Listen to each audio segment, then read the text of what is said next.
الفاتحة بنية الشفاء والعافية والسلامة طول الأمور لنا ولأهل من ولمن ومن شيخنا وإن حضرت النبي وأهل الكرم. الفاتحة. أعوذ بالله من الشيطان الرجيم. بسم الله الرحمن الرحيم. الحمد لله رب العالمين الرحمن الرحيم مالك يوم الدين.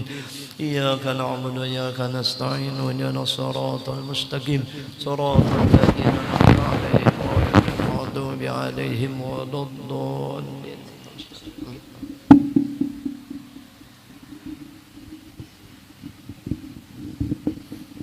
صلى الله العظيم صلى الله العظيم صلى الله العظيم. رب اشرح لي صدري ويسر لي أمري واحلل عقدة من لساني يفقهوا قولي. اللهم صل وسلم على سيدنا ومولانا محمد صلاة تخرجنا من ظلمات الوهم وتكرمنا بنور الفهم وتوضح لنا ما أشكل حتى يفهم. إنك أنت تعلم ولا نعلم وإنك أنت علام الغيوب. Bersyukur kita kehadrat Allah Subhanahu wa Ta'ala dengan berkat taufik dan hidayahnya sehingga kita bisa berkumpul, bermajlis, bersilaturahmi di tempat yang mulia ini. Mudah-mudahan dengan sebab perkumpulan kita seperti ini menjadikan kita juga nantinya berkumpul di surganya Allah Subhanahu wa Ta'ala bersama baginda Nabi Muhammad sallallahu alaihi wasallam. Amin ya rabbal alamin. Yang sama-sama kita muliakan Al-Habib Ahmad Al-Habsyi, Al-Habib Ibrahim Ba'bud, Al-Habib Husin Al-Kab.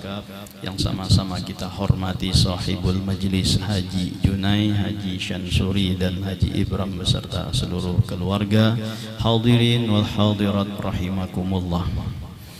Kita teruskan pengajian kita Kitab Hidayatus Salikin. Qala al-musannifu rahimahullahu ta'ala wa nafa'ana bihi wa bi'ulumihi fid dharain amin.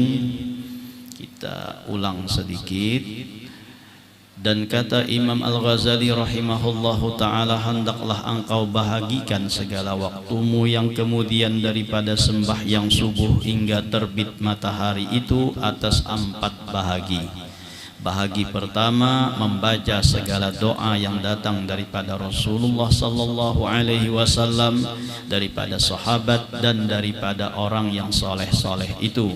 Bahagi kedua, membaca segala tasbih dan zikir dan engkau ulang-ulang segala yang demikian itu dengan tasbihmu. Bahagi ketiga, membaca Al-Quran. Bahagi keempat, nah ini yang menjadi pokok pembahasan kita. Bahagi keempat, tafakkur dan muraqabah, yaitu memikirkan. Semalam sudah kita jelaskan bahwa tafakkur itu dalam 5 macam. Dikatakan oleh mayoritas para hukama, qala jumhurul ulama anna fikrata ala khamsati aujuhin, bahwa tafakkur itu ada 5 macam. Yang pertama adalah fikratun fi ayatillahi yatawalladu minha tauhid wal yaqinu, yaitu yang pertama adalah memikirkan tentang tanda-tanda kebesaran Allah Subhanahu wa Ta'ala. Maka dengan tafakkur seperti itu akan melahirkan iman dan tauhid kepada Allah Subhanahu wa Ta'ala.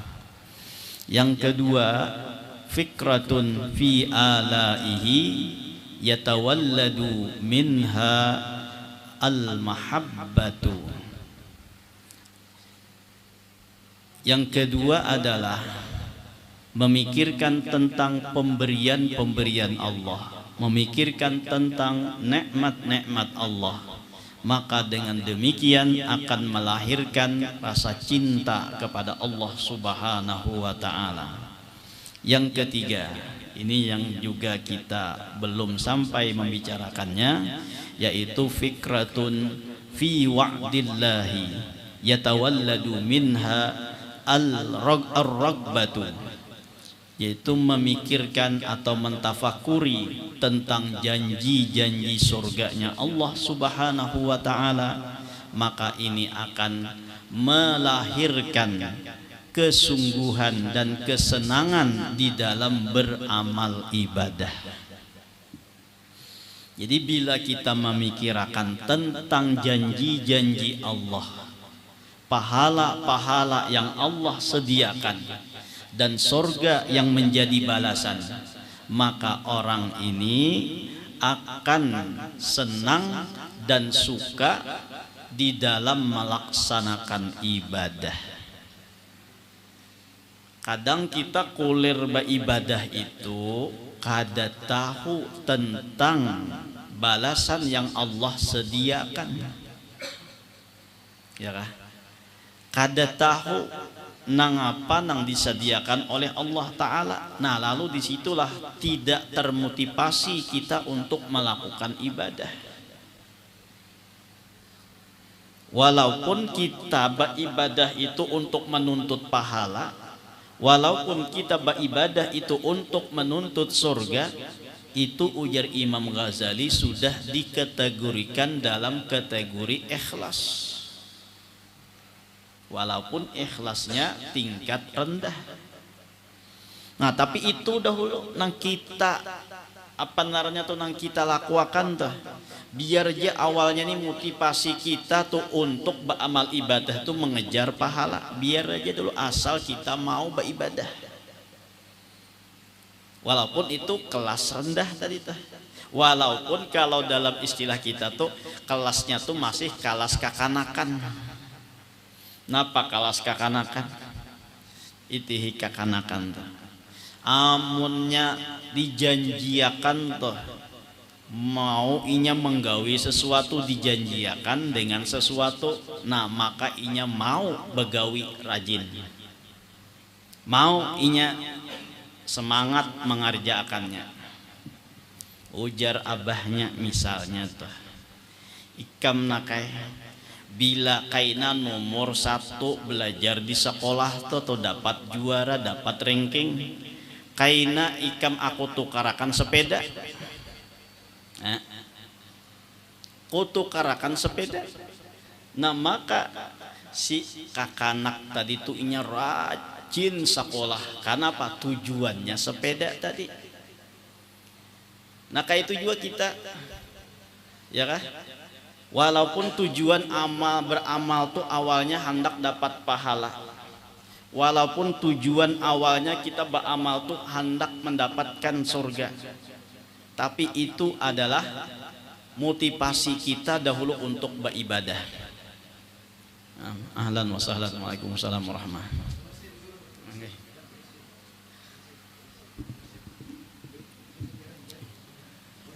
Nah, kudam ya Habib, kudam.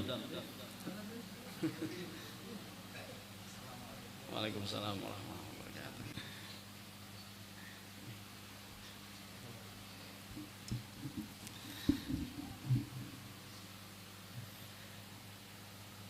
Jadi walaupun motivasi kita beramal ibadah itu untuk mendapatkan pahala, walaupun motivasi ibadah kita itu untuk masuk ke dalam surga, itu pun sudah dianggap ikhlas, kata Imam Al-Ghazali rahimahullah.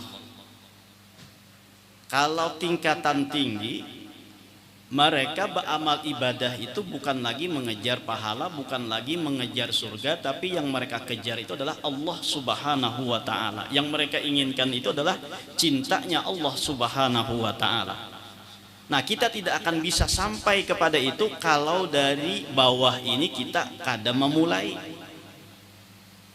Artinya biar aja dahulu kita beramal tuh motivasinya hendak dapat pahala, maka lambat laun itu akan hilang karena perasaan-perasaan seperti itu, sehingga yang kita tuju itu hanyalah Allah Subhanahu wa Ta'ala. Kita ini istilahnya dalam beramal itu, ya kan sering ulun sampaikan tuh, makamnya tuh masih makam panerannya karyawan. Kalau para aulia itu mereka tuh sudah makamnya relawan. Kalau kita makam karyawan ini bagarak begawi melihat dahulu apa garang, berapa garang gajinya. Mun anggaran gajinya halus kulir menggawi, mun anggaran gajinya ganal hanyar menggawi. Itu karyawan. Tapi kalau relawan, nah itu kadada tujuan untuk minta balasan minta. Mereka beramal semata-mata hanya untuk Allah Subhanahu wa taala, karena memang mereka hidup diciptakan oleh Allah untuk menyembah. Mereka menjalankan tugasnya, bukan menuju tujuannya, hendak ini, hendak itu dan lain sebagainya, tapi mereka mengerjakan dengan kewajibannya, bukan mencari tujuannya. Kalau kita ini kan beribadah tuh hendak mencari tujuannya dahulu ini.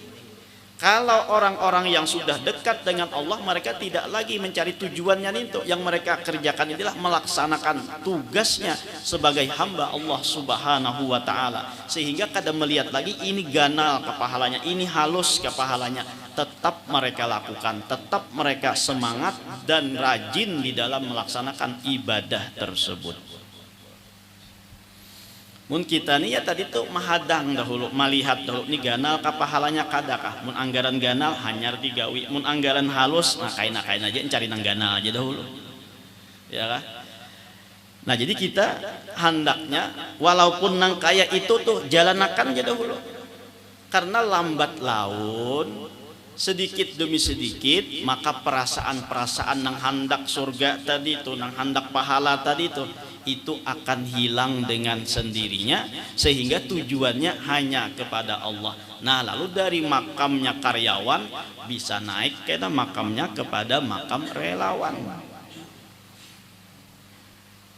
Nah, sehingga kalau kita ingin rajin di dalam beribadah nang kelas kita nih, maka pikirkan dan tapakuri tentang wa'dillah, yaitu janji-janji Allah Subhanahu wa taala, tentang janji pahala, janji surga dan janji rahmatnya dari Allah Subhanahu wa taala. Itu ujar ulama, fikratun fi wa'dillahi yatawalladu minhar raghbah. Memikirkan, mentafakuri tentang janji-janji surganya Allah, janji-janji baiknya Allah, maka di situ akan melahirkan kesungguhan dan kerajinan di dalam beribadah. Nah, lalu selanjutnya wa fikratun fi wa'idillah yatawalladu minha al-haibah. Memikirkan, mentafakuri tentang janji-janji siksa Allah, nah maka di situ akan melahirkan rasa takut kepada Allah Subhanahu wa taala. Jadi bila kita bertapakur, tuh nang kita tapakur ini tentang ancaman-ancaman Allah Subhanahu wa taala, tentang siksa Allah taala, tentang murkanya Allah Subhanahu wa taala, maka kita akan merasa takutan lawan Allah Subhanahu wa taala. Sehingga dengan adanya takutan tadi, adanya rasa takut tadi, apa nang disuruh oleh Allah lalu digawi, apa nang dilarang oleh Allah lalu ditinggalkan. Itu dasar dari rasa takutan tadi. Nah, sehingga dari berbagai macam kemaksiatan maka inya tinggalkan, karena takut dimurkai oleh Allah, takut disiksa oleh Allah, takut dimasukkan ke dalam neraka oleh Allah Subhanahu wa taala. Nah, maka orang yang seperti ini kalau sudah ada rasa takut kepada Allah Subhanahu wa taala, maka dia tidak lagi melihat kepada besar dan kecilnya dosa tersebut. Karena nang inya takutan itu Allah taala. Nang inya takutan itu Allah taala, sehingga inya kada melihat lagi ini dosanya halus kah, dosanya ganal kah, karena nang inya pandang Allahnya. Makanya Allah Subhanahu wa taala pernah mewahyukan kepada Nabi daripada Uzair, daripada Bani Israel. Allah mengatakan, ya Uzair, idza adnabta dzamban fala tanzur ila sigharih wanzur ila manil ladzi adnabta. Wahai Uzair, jika engkau berbuat sebuah dosa, jangan engkau pandang dan lihat kepada dosanya tersebut, tapi pandanglah kepada siapa engkau berbuat dosa. Jangan lihat ganal halusnya dosa tadi, tapi lihat lawan siapa kita bersalah apa buat dosa nih. Biarpun nang kita buat nih kesalahan nang halus, biarpun nang kita lakukan nih dosa kecil, tapi kalau kita bersalah dengan orang yang maha besar, maka dosa ini menjadi besar juga. Kesalahan yang halus tadi, kesalahan yang kecil tadi akan menjadi besar juga. Ini kita ibaratakan, amun kita bersalah, ya kah? Lawan kekawanan biasa aja, maka kesalahan yang halus pun itu jadi biasa karena orangnya biasa juga. Nang kita berbuat salah tadi. Tapi amun kita berbuat salah, walaupun kesalahannya nih halus, tapi nang kita berbuat salah tadi lawan orang nang agung, orang nang besar, orang nang tinggi, orang nang mulia, maka nang halus tadi pun umpat ganal juga salahnya. Ya kah? Berjalan, dikira kawan di belakang, di muka nih, nah bagamat berjalan menyuok. Sekalinya mengatik talinganya tadi, tak dikatiknya. Sekali dilihati, harau bosnya sekalinya nang dikatik ini. Nang dikatik ini bos, lain kawan, lain bos nang dikatik. Ayo, walaupun tadi ini kesalahan halus saja, bergaya aja, tapi bergayanya lawan bos tadi jadi besar juga, akhirnya fatal. Ayo, napa aja bos? Hendak angkat kaki, angkat tangan ya? Mun angkat tangan tuh kan minta maaf, mun angkat kaki berarti bampih dari sini. Nah itu kesalahannya halus. Amunnya kesalahan lawan orang biasa aja. Berjalan tadi tuh, pang tampiling kawan, melihat kawan pang nih, yang letak ada apa? Kawan, walaupun ditampiling dari itu, kada apa-apa. Kenapa? Nang ditampiling nih kawan biasa juga, nang ngacak bergaya juga sudah. Amun lawan bos, tak talinga bos apa ada. Nah, minta maaf busana, minta kada melihat, kada bisa ngaji, apa pastilah tadi tak. Ya kata. Nah, begitulah laksananya kita kepada Allah Subhanahu wa taala. Sehingga Allah mengatakan kepada Nabi Uzair, ya Uzair, idza adnabta dzamban saghiran fala tanzur ila sigharih wanzur ila manil ladzi adnabta. Wahai Uzair, janganlah engkau melihat kepada satu dosa, tapi pandanglah kepada siapa engkau berbuat dosa. Nah, sehingga di sini kada lagi memandang dosa itu halus kah ganal kah, dosa itu apa namanya ancamannya besarkah kadakah. Maka orang yang seperti ini dia akan meninggalkan perbuatan dosa tersebut karena rasa takut kepada Allah Subhanahu wa taala. Rasa takutannya ini nang membuat inya kada lagi melihat ini dosanya ganal atau dosanya halus, tapi nang dilihatnya kepada siapa inya berbuat dosa. Kadangkala kita maentengakan baja kada papa juga buatnya dosa halus nih, imbah kena bawa udugan hilang ay dosa nih, ya kah? Bibinian lewat tuh, maka pahanya mengelunung, hendak kada dilihat dia di hadapan mata, hendak dilihat kulupina berdosa. Nah lalu berucap bahja buatnya ke papa juga melihat nangin tuh dosa halus juga nih itu karena bawa udugan hilangai sudah. Nah itu kan makan mengentengkan ini, nah bisa lebih besar dosanya daripada melakukan dosa tersebut. Meremehkan dan mengentengkan. Kenapa? Seolah-olah mengentengkan dan meremehkan kepada siapa inya berbuat dosa tadi. Sehingga walaupun dosa halus, dosa ganal, maka orang yang ada rasa takut kepada Allah dengan inya memikirkan ini siksanya Allah seperti ini, neraka itu begitu pedihnya, begitu dahsyatnya dan sebagainya, maka dosa halus pun tetap dia tinggalkan. Kenapa? Karena bisa jadi di situ ada murkanya Allah Subhanahu wa taala di dalam dosa yang halus tadi. Boleh jadi di dalam dosa yang kecil itu terdapat murkanya Allah, dengan itu dimasukkan ke dalam neraka. Seorang perempuan diceritakan oleh Rasulullah sallallahu alaihi wasallam masuk ke dalam neraka. Dengan sebab apa? Dengan sebab mengurung seekor kucing. Dikunci, kada diberi makan, kada diberi minum, lalu kucing tersebut mati. Hanya seekor kucing aja. Di dalam pandangan kita biasa aja dengan itu kada apa-apa. Tapi karena disitulah letak murkanya Allah, walaupun dalam dosa yang biasa tadi, maka inilah yang menyebabkan seorang perempuan tadi yang diceritakan oleh Rasulullah masuk neraka gara-gara seekor kucing. Nah, jadi kita tuh hati-hati ya itu. Jangan meremehkan, jangan mengentengkan dosa-dosa, apalagi itu lawan makhluknya Allah Subhanahu wa taala. Ya lah. Kucing. Kadang kita lawan kucing tuh kadang menganggap dah.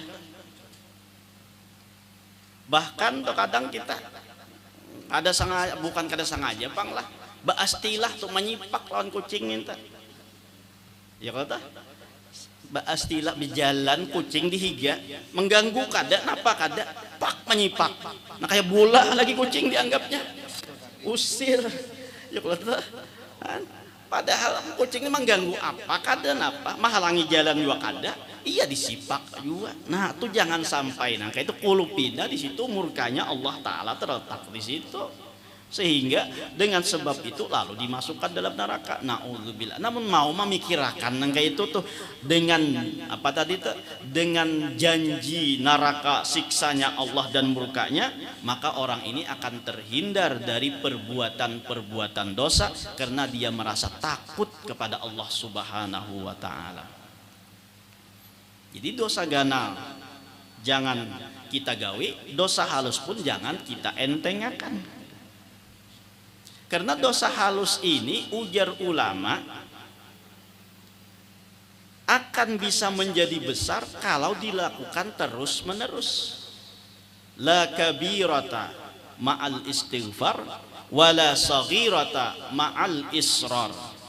Tidak dinamakan dosa besar kalau dilakukan dengan disertai taubat kepada Allah. Tapi tidak dinamakan dosa kecil kalau dilakukannya terus menerus. Kalau dosa halus tumpuk tarus, maka jadi ganal. Kada dibawa taubat, kada dibawa istighfar. Itu bulan bika. Tahukah bulan bika? Mun kada tahu ziarah dulu ke makam Habib Hamid Basiri. Itu ganal banyak tanahnya di situ. Itu bulan bika tuh datang dari seekor hewan nang tarabang lah tah, napa narannya tah? Tahu juga napa kanarannya? Pokoknya ada nang membawa tah. Nang membawa nih itu seganggam kayaknya membawa langsung bandak di situ. Kada sedikit aja, tapi terus menerusnya bawa. Tiap hari akhirnya di bukit qalilan fa qalilan fasara jabalan tawilan. Sedikit demi sedikit akhirnya menjadi bukit nang ganal. Nah jadi kayak itu juga istilahnya dalam kita berbuat dosa ataupun berbuat pahala. Sedikit kebaikan tapi terus menerus, nah maka ini akan menjadi ganal. Kayak itu juga sedikit demi sedikit kejahatan tanpa ditaubati, maka juga akan menjadi ganal. Sehingga dikatakan al istiqamah khairun min alfi karamah. Walaupun sedikit tapi kawat terus menerus itu lebih baik daripada 1000 karamat. Itu kalau dalam segi kebaikan. Kayak itu juga dalam segi kejahatan terus menerus kada ditaubati, maka ini akan menjadi dosa besar. Nah jadi kita jangan meremehkan dan mengentengkan. baik itu dosa ganal atau dosa halus. Sebaliknya juga kita jangan mengentengkan dan meremehkan ini dosa ini pahala nang ganal dan ini pahala nang halus. Karena di dalam dosa itu ada murka Allah, di dalam kebaikan itu ada janji surganya Allah. Ya Allah, mau kita bertafakur tadi itu tentang janjinya Allah. Nah, maka kebaikan sehalus apapun jangan kita remehkan. Di dalam kita mentafakuri janji nerakanya Allah, maka dalam janji itu terdapat dosa gana ataupun dosa halus, maka jangan berani kita melakukannya. Di dalam janji surga itu ada ridhonya Allah, di dalam janji neraka itu ada murkanya Allah Subhanahu wa taala. Kebaikan yang halus jangan kita entengakan, kejahatan yang halus pun jangan kita remehkan. Boleh jadi dalam kebaikan yang halus ini terdapat ridhonya Allah, disitulah Allah memasukkan dia ke dalam surga. Sebaliknya di dalam kemaksiatan yang halus boleh jadi terdapat kemurkaan Allah, maka disitulah Allah memasukkannya ke dalam neraka. Dalam riwayat Sayyidina Umar bin Khattab radhiyallahu an, ketika beliau sudah wafat, dilihat para sahabat yang lain, beliau mendapatkan kemuliaan dan ketinggian di sisi Allah Subhanahu wa taala. Ditanya oleh para sahabat, wahai Sayyidina Umar, wahai Umar, apakah engkau mendapatkan kemuliaan ini dengan sebab engkau menjadi khalifahnya Rasulullah sallallahu alaihi wasallam? Dijawab oleh Sayyidina Umar, tidak. Apakah karena keadilanmu sehingga engkau mendapatkan kemuliaan seperti ini? Dijawab oleh Sayyidina Umar, tidak. Apakah karena engkau menantunya Rasulullah sallallahu alaihi wasallam, mertuanya Rasulullah sallallahu alaihi wasallam? Dijawab oleh Sayyidina Umar juga tidak. Lalu apa yang menyebabkan engkau mendapatkan kemuliaan seperti ini? Lalu ujar Sayyidina Umar, pada suatu hari aku berjalan di gang Madinah, aku dapatkan anak-anak memainkan burung, yang mana burung ini diikat dengan benang dan dilepaskan ke udara. Ketika burung itu terbang, lalu ditarik ikatannya tadi, sehingga burung ini pun jatuh dan anak ini pun bersorak kegembiraan memainkan burung. Jadi burung ini dilapas, diambung, terabang-terabang, tarik, gugur, tatawaan ini. Lalu Sayyidina Umar mengatakan, seandainya nasibku menjadi kayak burung itu, begitu menyedihkannya aku dijadikan kalau seandainya dijadikan seperti burung tersebut. Nah, lalu Sayyidina Umar menawarkan kepada anak-anak tadi untuk menukari atau membeli burung tadi. Ujar Sayyidina Umar, sina kemana lagulaan, kemana es krim, handaknya buahnya sini burung tuh, nah ini duit, nah tukar es krim, tukar istilah kita ya kalau kamu Sayyidina Umar kan ada masalah bahari itu es krim ada dulu ya kalau nih gambarannya aja tuh. Ikan ada gulaan kah? Ikan mana es krim kah? Atau anak kota kah? Oh, wah ini kota lo tuh. Wah ini kada lagi ya, tuh betagih duit tuh, betagih kota lawan kuitan. Mun bahari kita betagih duit ya tuh, minta duit dibari 50 rupiah. Wah ini kada ada lagi karena kan betagih duit tuh. Nang ada betagih kota habis. Ya tuh. Ditukari oleh Sayyidina Umar bin Khattab radhiyallahu an. Nah, lalu ujar Sayyidina Umar bin Khattab, inilah sebabnya Allah reda dengan aku, lalu memberikan kehormatan dan kemuliaan seperti ini. Gara-gara apa tuh? Kasih sayang lawan binatang, seekor burung yang dimainkan tadi ditukari oleh Sayyidina Umar dan dilepaskan oleh beliau. Nah, lalu tuh apa aja hukumnya begaduh burung? Ya kah? Oh, Junai. Ini bisa melapas deh. Oh, nih ada lagi menggaduh jadi. Maka banyak burung situ nah. Ya kan? Ujar ulama, asalkan tercukupi makannya, minumnya dan lain sebagainya tah, ya kada apa-apa begaduh burung minta. Amunnya begaduh burung tadi itu nang sama kucing tadi tah. Oh. Begaduh burung sama kucing. Kada diberi makani, kada dibari umpan, kada dibari banyu dan lain sebagainya tadi itu lalu mati, nah itu nang kada boleh, itu nang diharamakan.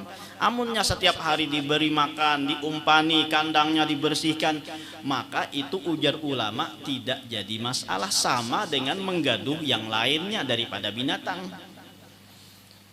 Nah itu aja kan dulu kayaknya kita sambung bahasa pulang. Alhamdulillah sudah sampai Isya. Mudah-mudahan dengan berkat kita berkumpul diampunkan segala dosa kita, dosa kedua orang tua kita, dosa guru-guru kita, dan dosa kaum muslimin wal muslimat. Mudah-mudahan kita dipanjangkan umur, disihatkan badan, dilapangkan dari segala urusan, dikabulkan dari segala hajat dan permohonan. Semoga kita dimatikan dalam keadaan iman wal Islam, masuk surga bersama Rasulullah sallallahu alaihi wasallam dan beserta keluarganya, amin ya rabbal alamin. Ulun minta halal, minta maaf, minta ridha dunia akhirat ala hadhihi niyyah wa kulli niyatin salihah wa ala ma nawabi salafus salih wa ila hadratin nabi al-fatihah.